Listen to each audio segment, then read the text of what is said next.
Budgeting for beginners. Budgeting हा जो विषय आहे हा जनरली आपण अवॉइड करतो, पण बजेट खूप इम्पॉर्टंट आहे. बजेटिंग म्हणजे रिस्ट्रिक्शन नाही आहे, तर आपला पैसा कंट्रोल करणं आहे. बऱ्याच लोकांना असं वाटतं की बाबा बजेट करणं म्हणजे आपण पैसे लिमिटेशन्समध्ये ठेवणं, तर असं नाही आहे. आपल्याला जर आपले पैसे योग्य पद्धतीनं कंट्रोलमध्ये ठेवायचे असतील तर बजेटिंग करणं खूप इम्पॉर्टंट आहे आणि हेच आपण या व्हिडिओमधून शॉर्टली बघणार आहोत. बजेटिंगची सगळ्यात फर्स्ट स्टेप जी आहे ती म्हणजे ट्रॅक युअर एक्सपेन्सेस. आपले सगळे एक्सपेन्सेस जे आपण ऑनलाईन, ऑफलाईन, UPI, क्रेडिट कार्ड्सद्वारे करतो, ते सगळे जे आहेत हे प्रत्येक महिन्याला आपण लिहून ठेवले पाहिजेत, ते ट्रॅक केले पाहिजेत.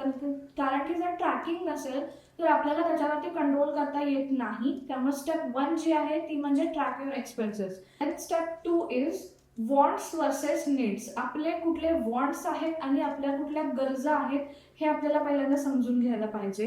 नीड्स म्हणजे आपल्याला कुठल्या गोष्टीची महिन्याला गरज असते आणि वॉन्ट्स म्हणजे आपल्या इच्छा काय आहेत. आपण जर आपले पैसे 2 सेक्शनमध्ये डिवाइड केले, वॉन्ट्स आणि नीड्समध्ये, तर आपल्याला बऱ्यापैकी क्लॅरिटी येऊन जाते की आपल्या गरजेची गोष्ट कुठली आहे आणि आपल्या इच्छेची गोष्ट कुठली आहे, आणि याच्यामुळे सुद्धा आपले पैसे बऱ्यापैकी सेव्ह होऊ शकतात. उदाहरणार्थ, नीड्सच्या अंडर ज्या गोष्टी येतात त्या म्हणजे आपलं रेंट, आपलं लाईट बिल, आपले रिचार्ज.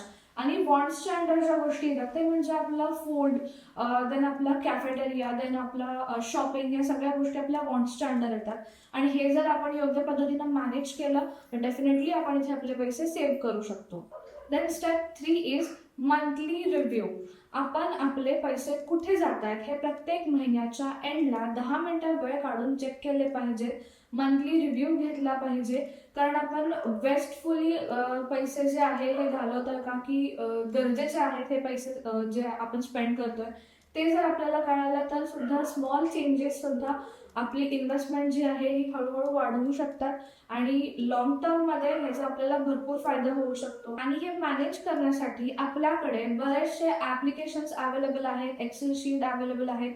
याचा यूज करून, या टूल्सचा यूज करून आपण बजेटिंग करू शकतो.